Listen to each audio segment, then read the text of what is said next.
Eu quero neste momento trazer um pequeno estudo dentro da Palavra de Deus para a nossa meditação, para que o nome do Senhor venha a ser exaltado,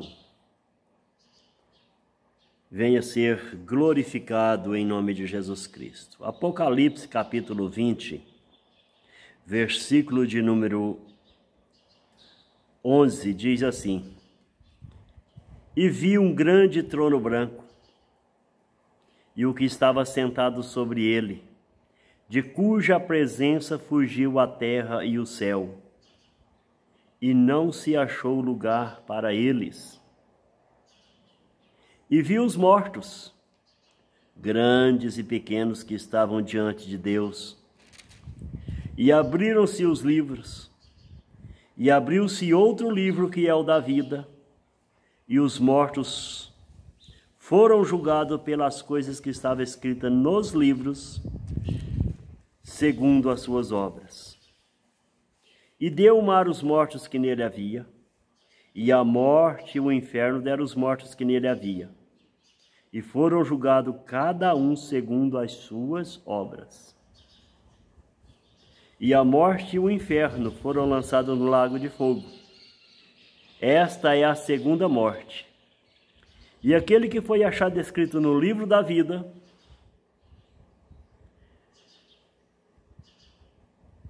e aquele que não foi achado escrito no livro da vida, foi lançado no lago de fogo.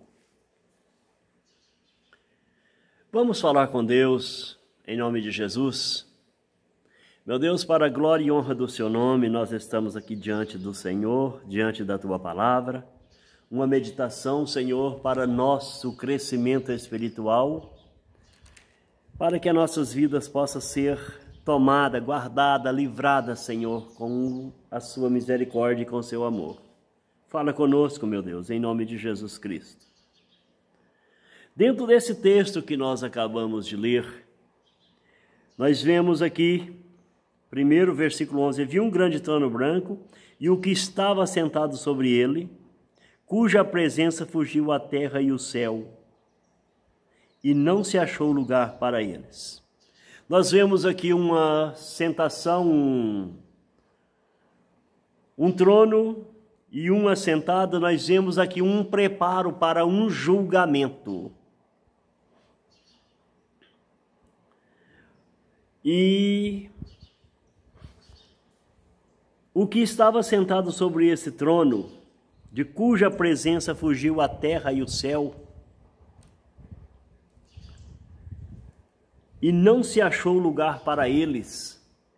Por que que não achou lugar para eles? Porque terra e esse universo que nós estamos vendo aqui agora, lindo, maravilhoso, criado por Deus, natureza de Deus, não irão herdar o reino de Deus juntamente com os santos, com os salvos. E se estende o versículo de número 12, ele vai dizer: E vi os mortos grandes e pequenos que estavam diante de Deus, e abriram-se os livros, e abriu-se outro livro que é o da vida, e os mortos foram julgados pelas coisas que estavam escritas nos livros, segundo as suas obras. Aqui agora é estendido sobre essa mesa branca, que é colocada no céu, né? É colocado uma mesa sobre o céu, um grande trono branco. E esses livros são colocados, está diante de Deus esses livros agora. Que livros são esses? Né? Nós poderíamos interpretar de uma forma, seria os 66 livros da Bíblia? Não, não é os 66 livros. Né? E abriram-se os livros, e primeiro, né, a gente viu os mortos, grandes e pequenos, que estavam diante de Deus. Cada vida, cada dia nosso é uma página de um livro, é uma página escrita, com os nossos comportamentos, com as nossas atitudes, de fé, de milagre, de não milagre, de abandono à palavra de Deus, né? De negar o Senhor Jesus. Nós negamos o Senhor Jesus em pensamentos, em atitudes, e depois voltamos para o Senhor. Esses são os livros que estão aqui diante de Deus, os grandes e pequenos livros. Tem livro grande e tem livro pequeno.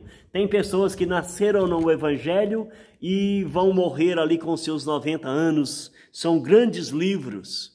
Mas tem pessoas que nasceram em Cristo, né? Igual eu, já aceitei Jesus com os meus 29 anos, mas não quer dizer, né? Não é um livro tão grande, mas vai ser umas 70, sei lá quantos capítulos, né? Escrito. Mas vamos continuar. Esses livros estavam diante de Deus e abriram eles. E abriu-se o livro que é o da vida, que é a Bíblia, né? É a palavra do Senhor, é a Bíblia. O livro da vida é a Bíblia, é o que fala do Senhor Jesus, que traduz vida, que gera conhecimento de salvação, que gera vida eterna. Este livro aqui, o livro da vida, é a Bíblia. Os livros somos nós. O mundo inteiro diante do Senhor, abriram-se os livros, e cada um foram julgados segundo as suas obras. As nossas obras agora estão sendo colocadas diante de Deus. Por quê? Porque os céus fugiram, não existe lugar mais para colocar os pés. Agora, aquelas pessoas que estão em Cristo vai ser colocada no céu, na Nova Jerusalém, né? E vai vir o versículo de número 3 e diz assim: e deu o mar os mortos que nele havia, e a morte e o inferno deram os mortos que nele havia, e foram julgados cada um segundo as suas obras. Quem foi mortos? Os mortos que foram mortos, né? As pessoas que estão mortas aqui, que foram mortos pelo mar. Que mar é este? Né? São obras, né? Tem pessoas que morreram no mar, no grande oceano Atlântico. Tem pessoas que morreram no mar de vidro, afogado, com as pornografias. O mar de vidro aqui é o celular, computador, televisão. Tem pessoas que preferem ficar diante da televisão do que ir para um culto. Tem pessoas que preferem ver o jogo do Brasil do que participar de um culto de adoração ao Senhor. Troca o Senhor pelo materialismo. E deu o mar os mortos que nele havia. Então, e a morte e o inferno deram os mortos que nele havia e foram lançados no lago de fogo, que esta é a segunda morte. Quando nós morremos aqui na terra, não é a morte eterna, mas já faz parte, porque a morte eterna é a segunda morte. Né? Quando o Senhor Jesus voltar, vai fazer o julgamento. Esta é a segunda morte. Diz aqui o versículo 1: e vi descer do céu um anjo que tinha a chave do abismo e uma grande cadeia na sua mão, e prendeu o dragão, que é a antiga serpente, que é o diabo e Satanás, e amarrou-o por 1000 anos. E lançou-o no abismo, e ali o encerrou, e pôs selo sobre ele. Que selo é esse? Selo aqui é um registro de fé. Quando você aceita Jesus como seu Salvador, né? Quando Deus foi lançado no abismo, quando Jesus foi no abismo, quando ele esteve aqui na terra.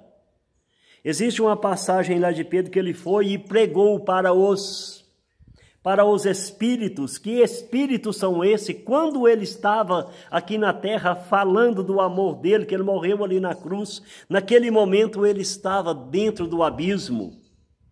Ele estava aqui na terra pregando para aqueles espíritos que Noé pregou e eles não aceitaram a Cristo. Aquilo são demônios, pessoas endurecidas, e o Senhor pregou para eles, mostrando: olha, eu falei pela boca de Noé que eu viria, e vocês não acreditaram. Eu falei pela boca de Noé, o pregoeiro da justiça, e vocês não acreditaram nele. Eu estou aqui. Está cumprindo essa palavra hoje, né, aproximadamente 3.000 anos depois do dilúvio. Agora, e encerrou e pôs selo sobre esse selo, é Jesus, é a morte de nosso Senhor Jesus Cristo ali na cruz. E para que não mais engane as nações até que os 1000 anos se cumpra. Esses 1000 anos aqui, até que os 1000 anos se acabem, esses 1000 anos aqui são 1000 anos simbólicos, né? Nós estamos na época da graça, estamos sim, mas o momento que nós estamos vivendo desde 1929, nós estamos vivendo a era da besta, né? Desde Benito Mussolini, desde o Papa Pio XI, que fez o Tratado de Latrão ali durante aquele tempo, em 1929, e gerou o Estado do Vaticano, né? Gerou o reinado da besta. Apocalipse 13, versículo 3, se não me engano. Deixa eu correr aqui atrás um pouquinho. Apocalipse 13, versículo. E a besta que viera semelhante ao leopardo, eu acho que é o 5, e foi-lhe dado uma boca para proferir grandes coisas e blasfêmia, e deu-se-lhe poder para agir por 42 meses. Esses 42 meses aqui é o reinado da besta. Mas vamos voltar para o nosso estudo aqui em Apocalipse 20. Né? Diz aqui, o 20, versículo de número... E a morte e o inferno foram lançados no lago de fogo. Então, quando acontecer o julgamento, né, que os livros foram colocados diante de Deus e foram julgados pelo livro da vida, que é a Bíblia, que é o Senhor, que é a vida do Senhor, aí sim, aí a morte e o inferno foram lançados no lago de fogo. Esta é a segunda morte. E nós precisamos estar atentos, né, a isto. Nós podemos, às vezes, até fazer o que nós queremos, mas morrer sem Cristo é impossível. Você pode praticar o que você quiser, mas você precisa de aceitar Jesus como seu Salvador e partir para a eternidade, porque existe uma coisa, né? Uma das blasfêmias contra o Espírito Santo é morrer em pecado. Né? O que é blasfêmia contra o Espírito Santo? João capítulo 10, versículo de número 32. Tem pessoas que dizem, é blasfemar, é falar mal dos pregadores. Não, não é. Veja aí. E os judeus responderam dizendo, não te apedrejamos por alguma obra boa, mas pela blasfêmia, porque sendo tu homem, te fazes Deus a ti mesmo. Isso é uma blasfêmia, você morrer pensando que é o dono da verdade, sem reconhecer Jesus como seu Salvador. Isso é blasfêmia, né? Existe lá em 1 João, está escrito, né, que existe pecado que nós não podemos, que nós não precisamos orar. E qual é o pecado que nós não precisamos orar por ele mais? Porque Deus não nos ouve, por aquela pessoa que já morreu. Quem está vivo aqui, com certeza, né, você pode orar, você pode interceder. Veja o exemplo de Davi. Davi, enquanto o menino estava vivo, ele jejuou e ficou prostrado aos pés do Senhor. Assim que ele morreu, ele levantou e foi se alimentar, e o povo ficou, mas enquanto o menino estava vivo, você estava sem comer, e agora? E o que ele disse? O que Davi falou? Olha, enquanto ele estava vivo, Deus podia ter misericórdia e me ouvir e salvar ele. Mas depois que ele morreu, não adianta mais, acabou. E uma das blasfêmias contra o Espírito Santo é isso, morrer em pecado, porque aí não precisa orar para você mais, nem para mim, para ninguém mais, enquanto temos vidas. E aquele que não foi achado escrito no livro da vida foi lançado no lago de fogo. Aí está o porém que eu estou acabando de falar, que é a blasfêmia contra o Espírito Santo. Essa pessoa precisa de perdão enquanto está vivo. E que os nossos corações estejam cheios da presença de Deus. Deus abençoe em nome de Jesus. E que sirva para a nossa meditação essa palavra.